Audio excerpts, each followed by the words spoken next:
Hello, everyone. Welcome very much to our climate live panel directly from COP26 from Glasgow. We are in the blue zone and we are very excited to welcome you to the climate panel with five panelists actually. So my name is Emilia Janisz. I'm External Relations Manager of the European Nuclear Society. And on my right side, I have COP26 Young Generation Nuclear Lead. On my left side, I have Rauli Partanen, who is energy analyst and writer of many books.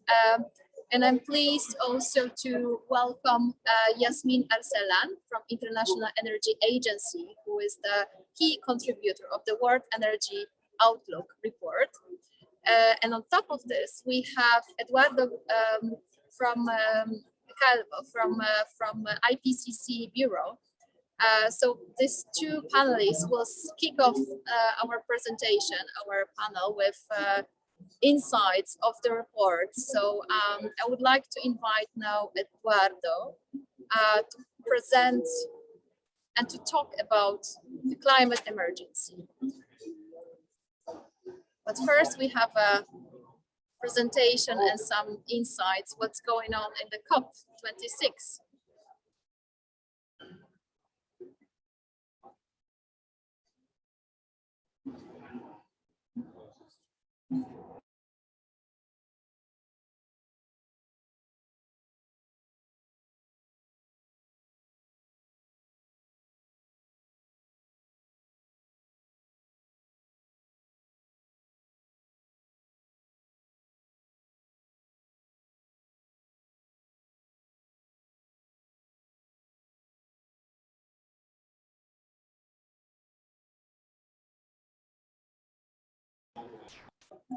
As you can see, there was a really busy week for us here at Volunteers of the Nuclear for Climate.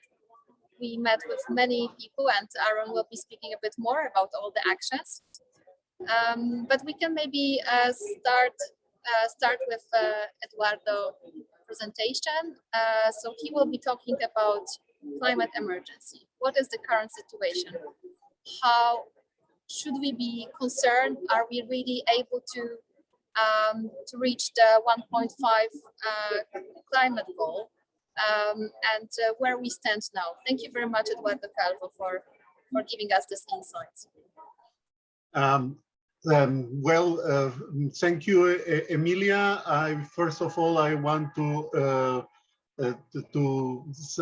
send you all the best to your stay in Glasgow, and to thank you for the invitation to deliver this short speech this afternoon in Glasgow. So we will start just talking briefly about some things that Emilia has already pointed out, like the climate emergency, how to limit it, low carbon and climate resilient future, but would be a sustainable one, energy poverty, and climate resilient development pathways. Those will be my talking points. And why do we say that we are living a climate emergency? We say that we are living a climate emergency because nowadays it is indisputable that human activities are causing climate change, making extreme climate events, including heat waves, heavy rainfall, and droughts more frequent and severe. That is one of the conclusions that that came out in last August 8, when the IPCC Working Group 1 made public the results of the sixth assessment report. I would like to take the opportunity to invite all the people attending Glasgow to visit the IPCC pavilion, because they are having talks that goes very, very specifically on this report. Then we move to another important conclusion. There is no going back from some change in the climate system. So climate change is not something that will come in 20, 30, or 50 years. It's something that is already happening now and that has already affected biomes and livelihoods around the planet.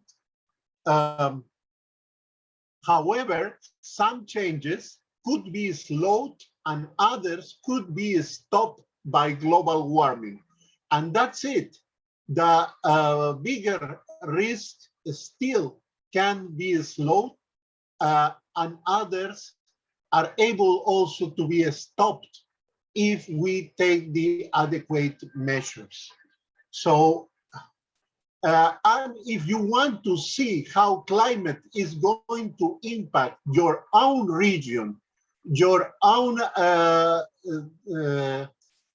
seasons, you can take different variables, because the IPCC, together with the report of the Working Group 1, has provided this interactive atlas that is available at this web page.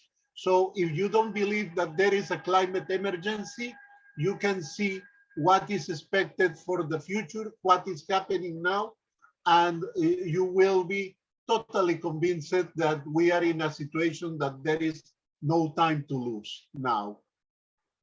And what do we need to do? To limit global warming, we need strong, rapid, and sustained reductions in CO2, methane, and other greenhouse gases.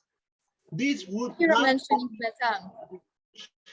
the consequences of climate change, but also improve air quality that has been now something targeted by the WHO as one of the major killers in cities around the planet.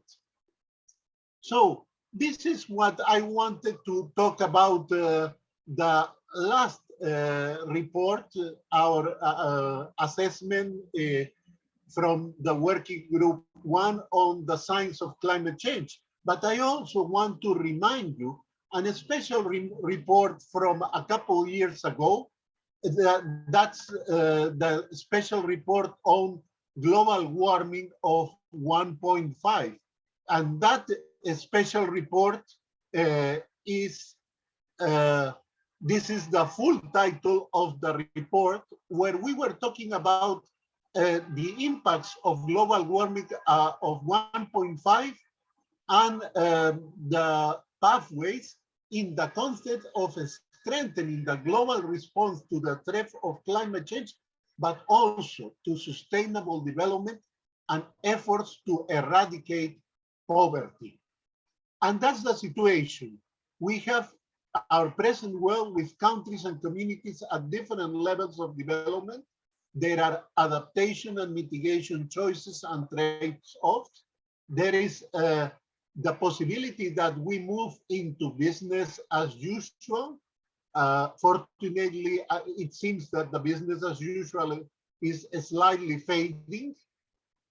And we have this possibility for societal and systems transformation. So we can move from a situation in which the pathway targets go from achieving all SDGs to go to a net zero greenhouse gas emission and limiting global warming to 1.5 in order to achieve a climate resilient world. So the choices are between an unsustainable and a climate resilient world.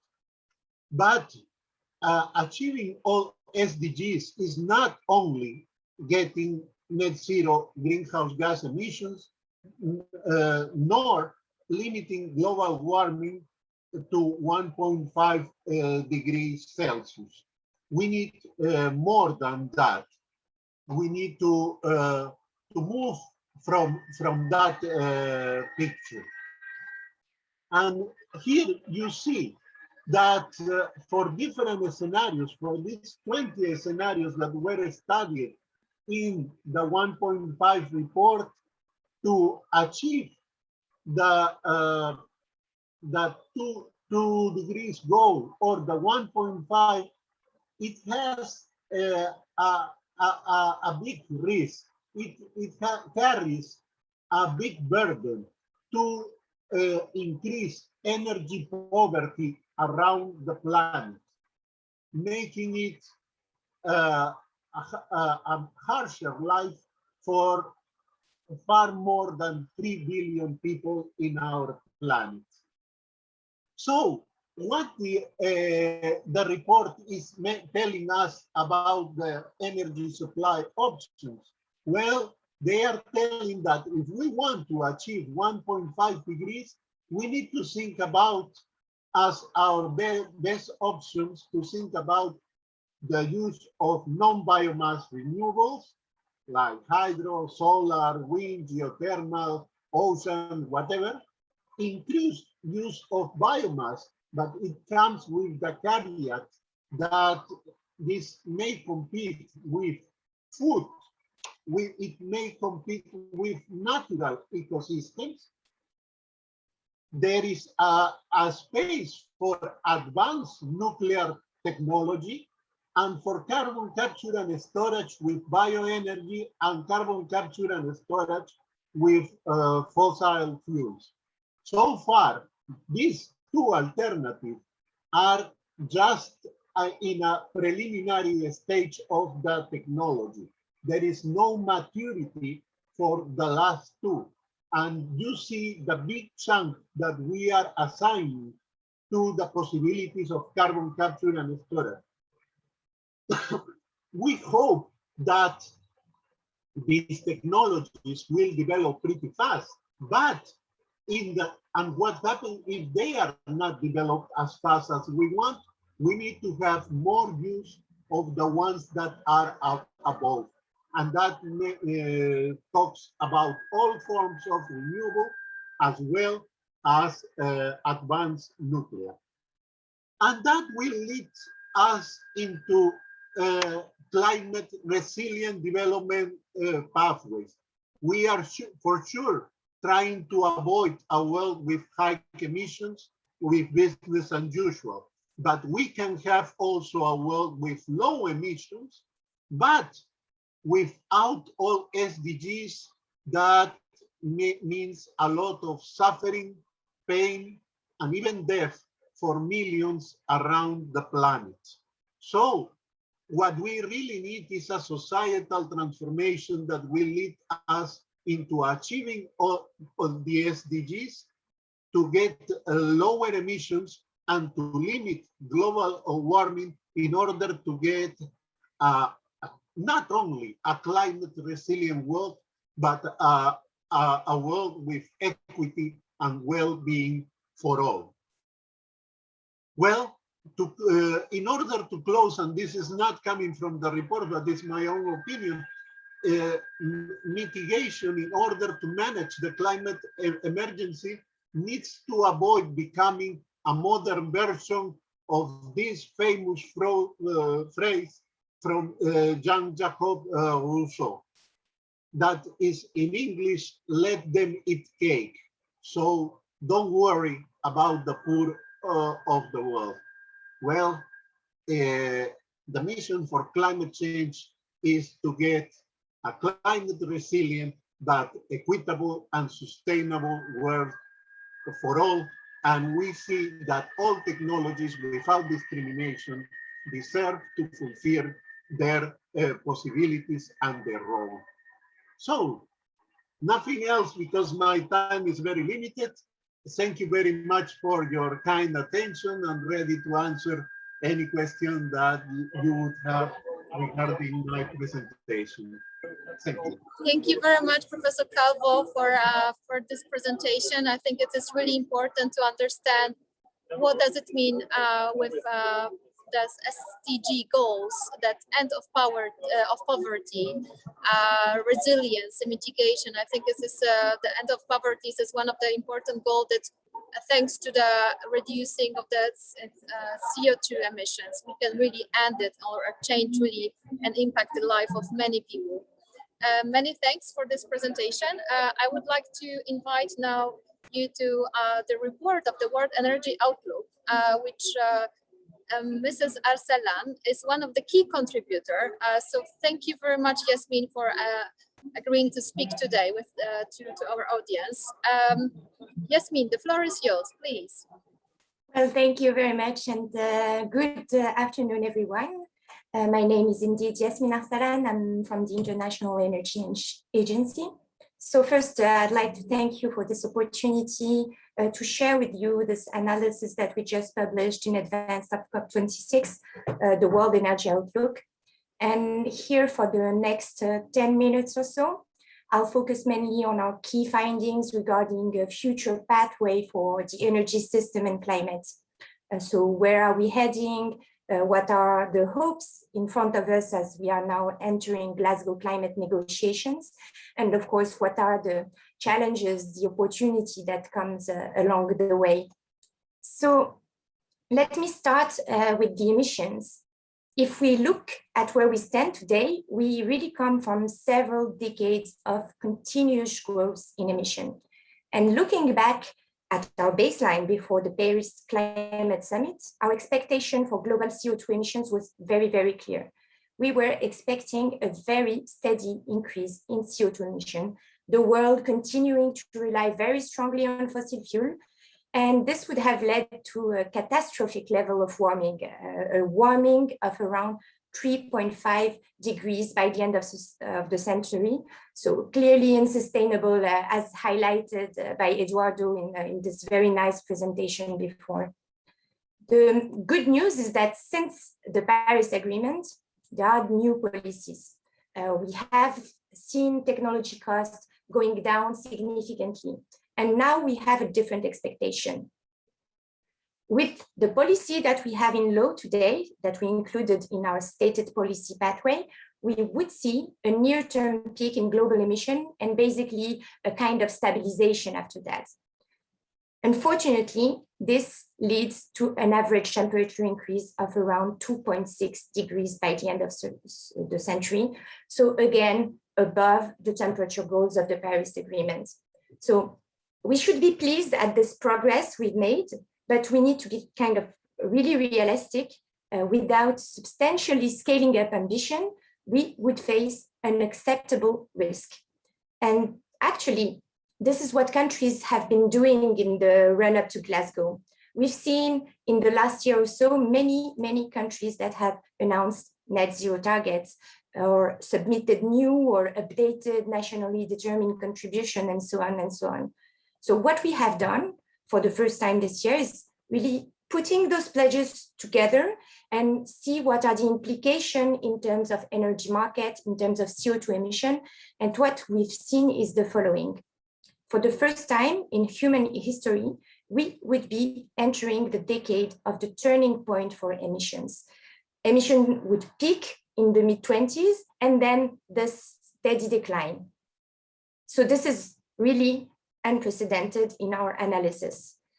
Again, unfortunately, this analysis showed that the warming resulting from those trajectory is 2.1 degree. We would still miss the Paris Agreement goal of keeping warming to well below 2 degrees and pursuing effort to keep it to 1.5. So it really means that we have a remaining gap to close between these announced pledges and the net zero emission pathway by 2050 scenario.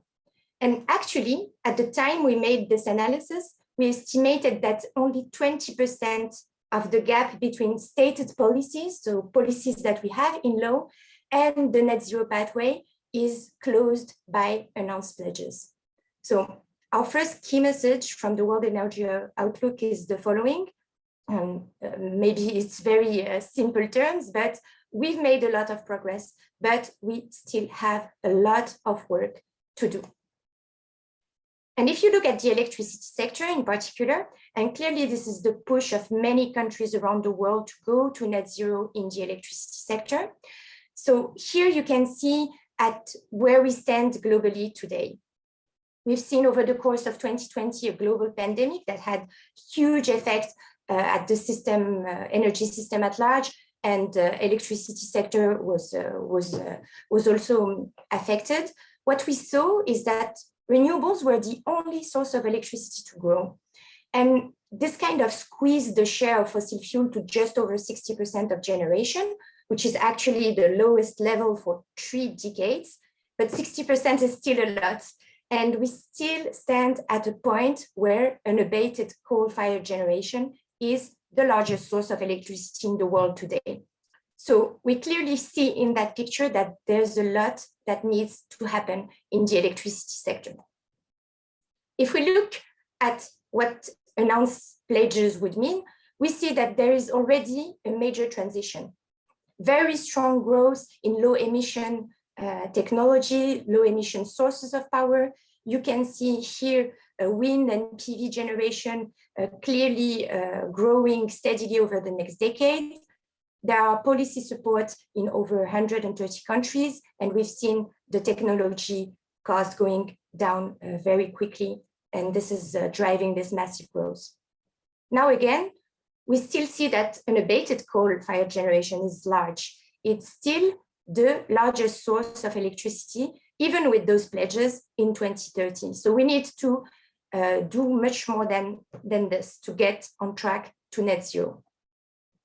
To get there, you see here that this unabated coal-fired generation fall rapidly. And in parallel, there's a further big push in deployment of low emission sources of power. For wind and solar, it means that these additions that we've seen already quadrupling over the last decade, we would need to see this quadrupling happen again over the next decade, meaning 1,000 gigawatts added in 2030. For nuclear power, we see also that it makes a significant contribution to the net zero pathway to complement this growth of renewable.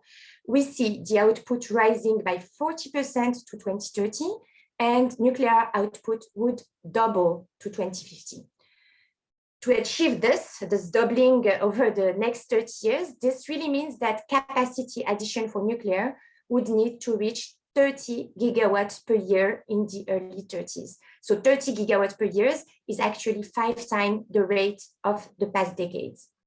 And this is actually the second key message, is that we have the tools, we have cost-effective technology to close the gap, but we need to accelerate the pace of the transformation. And in the case of power system, it would mean that we would have much more variable renewables, and this would have clearly implication on how power system would need to operate to keep the lights on at all times. Overall, we would see flexibility needs to triple by 2050 under announced pledges, and they would quadruple under the net zero pathway. And with storage and demand side response becoming the largest source of flexibility at that horizon, compared today with dispatchable plants, mainly fossil fuel that play that role today. So this is clearly a challenge, but also an opportunity to prove the technologies that can provide these flexibilities, the policies to bring them about, and the market structures to be able to integrate these variable renewables while maintaining a resilient system. And if we turn now to investment, now we see that investment in clean energy technologies and related infrastructure, think about power grids, for example, well, this was relatively resilient in 2020, and we kind of expect that it would slightly increase this year. But given the transformation required in a net zero emission pathway, we would need to scale up this investment quite dramatically already in the next decade. By 2030, we would see this investment to triple compared to the average of the past few years. And what we need to keep in mind is that it needs to happen at the same time where there are sharp reduction in fossil fuel demand in the net zero pathway. And in that pathway, we would see no need for new oil, no need for new coal or gas field investments beyond those who are already approved. So if we don't have this big boost in clean energy, then there will remain a very, very strong risk for oil gas markets with sharp price swings and increased volatility in the future, implication for the consumers, etc. Now, again, a lot of this needs to happen in the power sector. And this is, of course, to support the scaling up of wind, solar, nuclear, other low carbon sources of generation. But we shouldn't forget grids. Grids, the backbone of electricity system. I want to highlight this because it takes really coordinated planning between the generation expansion and the grid expansion. In many cases, we are talking about a decade-long permitting and construction process for grids, which is much, much longer than many of the technologies that are on the generation side. So my third message here is really the significant scale up of investments that we need in order to meet the net zero emission pathway. And this is not only to shift a system onto a different and cleaner trajectory, but also to maintain energy security in that way. Now, this huge transformation is, of course, motivated a lot by the fight against climate change, but that doesn't mean that all the benefits are environmental. And we illustrate that here. If the world gets on track for net zero emission by 2050, then the market opportunity for manufacturers of equipment, those that you can see here on the screen, fuel cell, electrolyzer, battery packs, wind turbines, solar PV, is simply huge. And this 5 equipments market alone would be comparable in size of today oil market by mid-century. And this is enormous prospect for companies that are already well positioned along a growing set of global supply chain. And that would bring me to my fourth and concluding message is that, yes, there are those challenges I mentioned earlier, but also significant opportunity that comes from the transition. This new global energy economy that is emerging, it's more electrified, it's more efficient, it's more interconnected, it's certainly more cleaner than the one we have. And it also brings huge opportunity for growth and employment. And with that, I will hand it over to you, Emilia. Looking forward to the discussion. So thank you very much.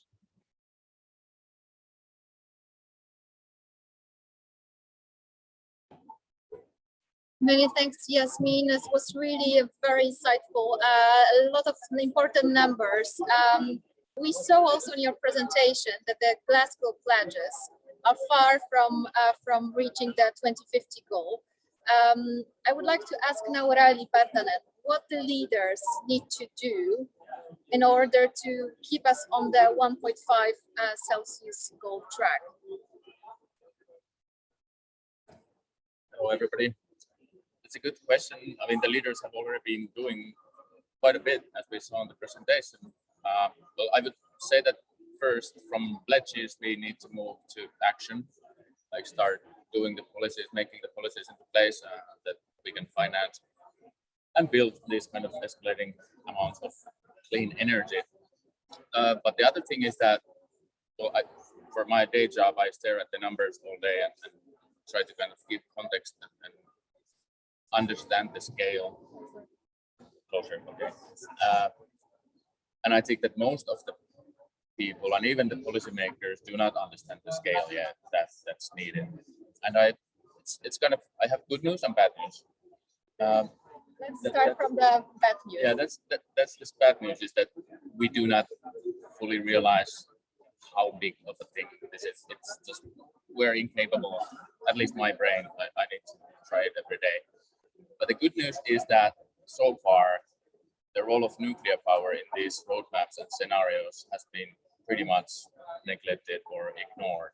I mean, we can maybe see a little bit of growth, but the thing is that when we model our energy future, and due to political correctness or controversy or whatever, we manually limit the role of nuclear from those models, then we get these things that nuclear grows a little bit and everything else needs to grow a lot. We also know that if nuclear is properly included in the models, the end result will be several times cheaper to achieve. And that means less risk and much more likely outcome that is a good one. So that's the good news. If we include nuclear properly and have the policies, similar supportive policies that renewable energies now enjoy, and efficiency, batteries, EVs, and everything like that, we can actually do a lot more than we can now see. Yeah. Thank you very much. Yeah, this is very clear message, and I think it is also a bit reflected already in the recent reports. More and more the nuclear share is visible, and is really considered as one of the key contributor to reduce the CO2 emission. We heard also a bit of methane. I don't know if you know, but during the Glasgow COP26, there is a big coalition for the methane reduction. So I think this is also a positive outcome of this COP. We have very intense agenda of today, actually, because it's the energy day of COP26. Plenty of activities ongoing. I have on my right Arun, who is young generation lead of COP26 activities. Arun, tell us a bit of today and generally what's going on in the last couple of days. Yeah, absolutely. It's been a incredibly amazing week so far. Really busy, and it was great to get here on Monday and see so many people on in our merchandise. So let's talk about nuclear. Net zero needs nuclear, and this has been a campaign building for a long time, and we've got a lot going on. So we had our position paper, over 100 organizations signed up to that, and it's really great to see the support from young generation network groups from across the world, women in nuclear groups, as well as a number of other really passionate groups talking about the clean energy transition. So we came in our droves, and hopefully you'll get shown around here and shown Bella, the gummy bear, the big inflatable gummy bear. So one of our messages is around uranium and energy density, and how gummy bear sized uranium fuel pellet would power all of your lifetime's worth of energy. We also had a net zero flash mob in the middle of Glasgow yesterday. So a really well coordinated piece of work. We had our banner, Net Zero Needs Nuclear, and Bella was touring Glasgow and getting to see the sites while we talked about how net zero needs nuclear. We've spoken at many panel talks, one of them being and as well as panels, going to other pavilions and understanding that how do other groups and what they are trying to talk about align with what we're doing. So for example, Kew Gardens, we were at Kew Gardens Pavilion, and that was something one of their colleagues said was that the future is botanical and nuclear. So it's great to see the amount of support that we're getting from various other pavilions and the people that we talk to. We also had our NGO networking event on Tuesday evening, where Eric, who will speak shortly, managed to show off some of his talents in opera singing, and we really engaged a wider crowd there. There were members from Fridays for Future, Glasgow University Union students were there, and we even had some PhD students and other clean energy transition folks. So it's really good to see everybody coming together, because we really do believe that together is better. And today, so what's been going on today? Today's Energy Day at COP26, and you definitely know it's Energy Day because it is non-stop. There's panel events all over the place, loads of announcements being made, especially around the transition away from coal. And that's where nuclear can really step in, and that's what a lot of our messaging is about. We've spoken to a number of energy ministers. We heard Rafael Grossi speak about the role of nuclear and how we can phase out coal. And it's just great to have so many passionate young people that are excited about the future that we've got and how nuclear can play that role to fill that gap. And yeah, what Rauli said around, we've got this technology and it needs to be in these scenarios going forward. And that's what we're shaping here. We're making people aware of how nuclear can plug that gap, getting the financing available so that it can play a bigger role, because we know that more nuclear will lead to a more sustainable future. So that is what our message is, and it's been great to see, but we're only halfway through yet, so lots more to come. Yes, the Nuclear for Climate campaign is running actually for 7 years already, since COP21, and Eric was at the first COP. Eric, can you say a few words? How would you compare these two events? Do you have any, impressions that that something is better, changed maybe? Yes, indeed. Thinking back to COP21, back then, a group of climate scientists had the courage to come together in support of nuclear energy, and it was scandalous. Shouldn't have been, right? Considering we were in Paris, where the vast majority of our electricity was coming from nuclear, and nearly all of the clean electricity, but still controversial for such a taboo topic. I remember Dr. James Hansen, the father of the global warming movement in the US, was castigated by somebody who had even put him in a movie that they'd released before, calling him a science denier, calling this scientist a science denier for having the gall to say that we needed nuclear energy. In COP22, there wasn't a lot of pro-nuclear people there. There was a few of us and the Russian government kind of holding down the pro-nuclear fort, as it were. COP23, our presence continued to grow, though the Team Nuclear, as it were, was left out of a United Nations Sustainable Investment Forum, so much so that we decided to literally set our own table out in front of this venue we were not allowed to sponsor and give a talk at, to show that we were not being given a seat at the table. And then the following year in Poland, I think we made a lot of inroads with different organizations, but we also had the pleasure of being kicked out of the climate march because supposedly the largest source of carbon-free electricity in North America and Europe has no business being there. This year is much different. There are conversations happening constantly. As I scan out right now, I can see many of our advocates here, of which there are close to, I think, over 80 between the 2 weeks, something like that. 50 per week, wow. Having conversations with energy leaders from all over the world in multiple languages. It truly is incredible how planetary our movement has grown since then, and how much better we've become at messaging the importance of this technology. And I'm thrilled to be a part of it, and can't wait to see what the rest of the day. There may be a marriage between nuclear and renewables coming up in the near future. And in the rest of the COP has to hold lots of amazing things, and stay tuned to all of our social media channels to follow them. I hope you feel the vibe, what is going on here directly to your houses. Yasmine, could you please tell us about the International Energy Agency agenda? We actually met today your boss, Fatih Birol, was super happy to receive a Nuclear for Climate pin, and he promised also to pass by to our booth. I guess there's plenty of events going on, but what is your goal of the mission? If you could say in a few words, it would be fantastic. Thank you. Yeah, indeed, Dr. Fatih Birol was today launching the World Energy Outlook for Energy Day. And actually, we have IE staff participating to every COP. We want to contribute to the discussion. And actually, that's why we published the World Energy Outlook a month earlier than usual.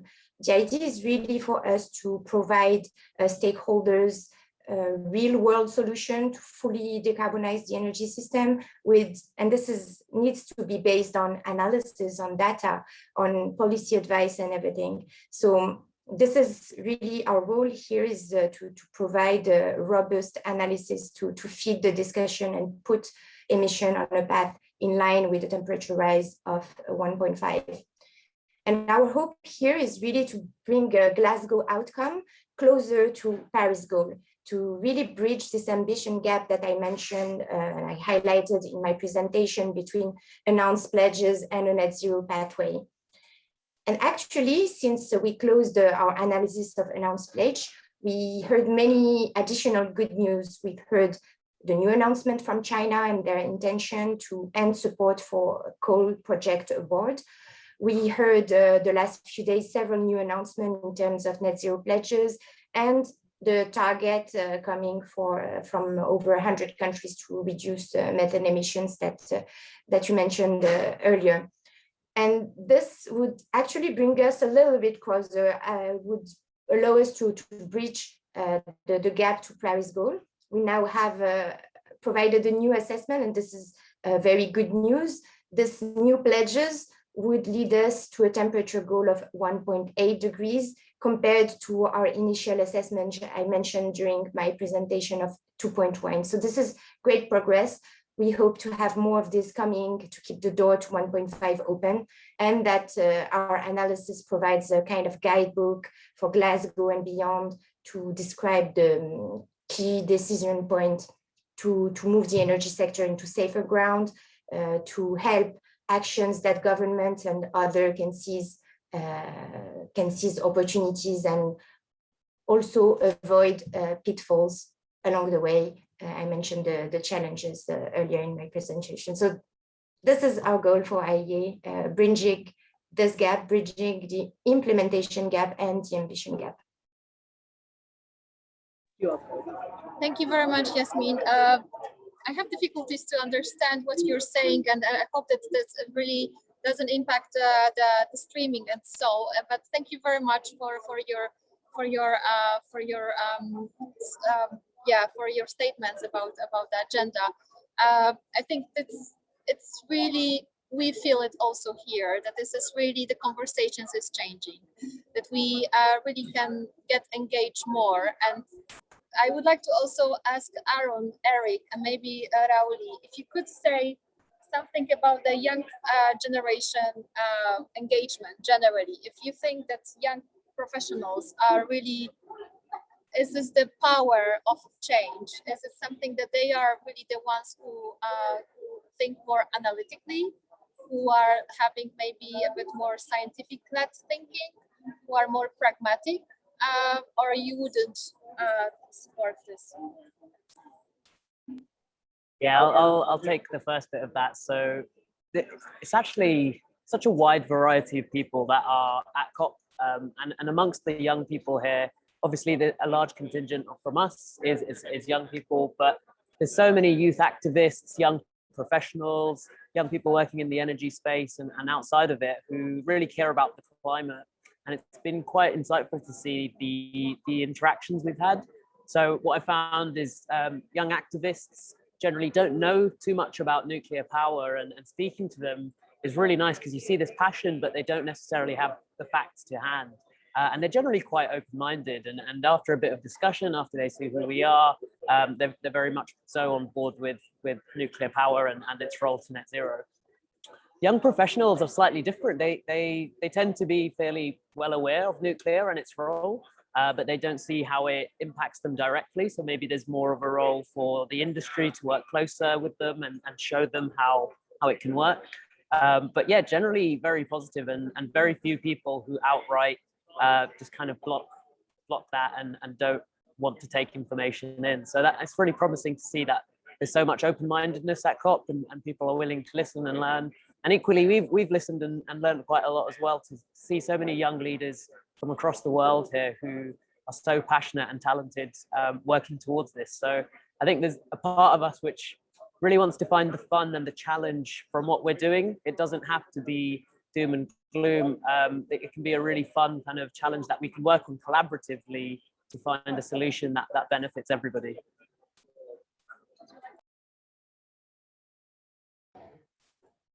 Just a little bit. One question we get on occasion from people is, who's paying you to be seeing these things, to be advocating for this technology? And I can say with confidence that, the money has nothing to do with it. And often the reason people go into nuclear advocacy is either they thought the science was cool, and then when they were studying, they realized how important this technology is at this juncture in history, and wanted to become advocates more than a professional role, because they care about the planet, they care about the future. Or it's the other side, where they care about the planet, they care about the future, and are looking for the solutions that can get us to the clean energy future we want. And then they think, oh, you know what? I'm going to become a nuclear engineer. That's the kind of people we have with us, and it is their passion is just palpable. And yeah, I feel lucky not being a nuclear engineer, but being an opera singer and nonprofit guy that I get to kind of absorb some of that through osmosis. But yeah, it's amazing being here. I get the final word, right? Well, I still remember in Paris where me and Eric were handing, and my co-author Janne Korhonen were handing out our recently released book, Climate Gamble, which kind of tries to tell this whole story that if we misunderstand and forget about nuclear, it's a big climate gamble. And there were just a handful of us back there, and none of us, except maybe Eric, was young, so to speak. I'm a father of 3, so seen some miles. So it makes me cry with joy to see you guys dancing and organizing and speaking to people. Just can't describe it. You're gonna get me emotional. I think some emotions here. It's really getting. Yes, it's really like a real live panel with a lot of emotions. But I have to say, really, so the COP21 was in Paris. Always the main motor of this movement of the Nuclear for Climate was young generation. And this year, Nuclear Institute Young Generation Network set such a high bar of of the success of this movement that we will probably be not able to repeat the success in COP27 in Egypt. But it's beautiful to see. It's really reflected in the conversations, and that the people are really sharing information, tweeting, and really the range of network is going up constantly. As we mentioned on the beginning, 150 associations signed a common declaration. Nuclear societies from all over the world, from Latin America, from Asia, from Africa, signed a common declaration that they really care about, and they call for the scientific-led thinking to the politicians. There is actually a petition ongoing. We have over 5,000 signatures now. There is the latest version of the position paper of the Nuclear for Climate. So please go to the netzeronixnuclear.org or the European Nuclear Societies.org, and then you will find all information. And finally, I would like to invite you to a concert by Eric Meyer, founder of the Generation Atomic, who, as he said, he's an opera singer. So we will have not only emotions, tears, and a lot of energy, positive vibes, but also, yeah, there's another. Yesterday we were dancing, and today we will have a song. So Eric, please give us a concert. A pleasure to listen to your beautiful voice. Sure. Just to give a few words to the flyer that Aaron was holding up a second ago. I will be singing a little bit next Tuesday at the Glasgow Student Union again.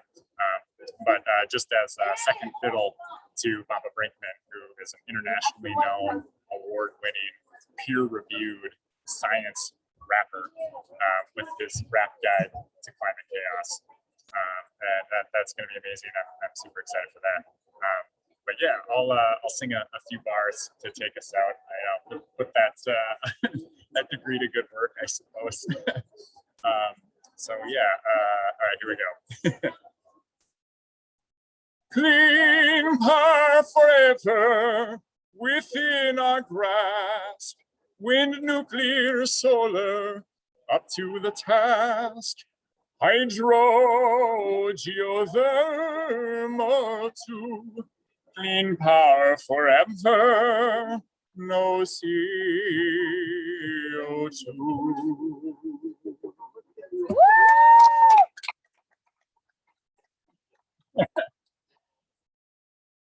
This beautiful song. We would like to conclude our webinar Thank you very much to Yasmine and to Eduardo. Thank you very much to my panelists here live. Rauli and Eric. Thank you very much, Arun, for being with us today. Live from Glasgow, we would like to say goodbye to you and to invite you actually to our official UN Nuclear for Climate COP26 event, which is tomorrow at 4:45. I have a pleasure to moderate this with this panel as well tomorrow. We will have a representative from Africa who is actually activist for nuclear in Africa, Prism Bounty. Then we have also John Gorman from the CNA, from the Canadian Nuclear Association, Dr. Diane Cameron from ICDNEA. We will have Sébastien Richet, who is the founder of the Savons le Climat, and Valérie Foudon, who will be speaking on behalf of the Nuclear for Climate. Thank you very much, guys. This seminar is you will be able to today. You will be able to look at the ENS YouTube channel and share. So please share this and this seminar of tomorrow. We will send the link around, but this is on the official YouTube channel of the UNFCCC to follow. So thank you very much, everybody. And yeah, wish us a good luck for the rest of the week. Thank you. Bye-bye.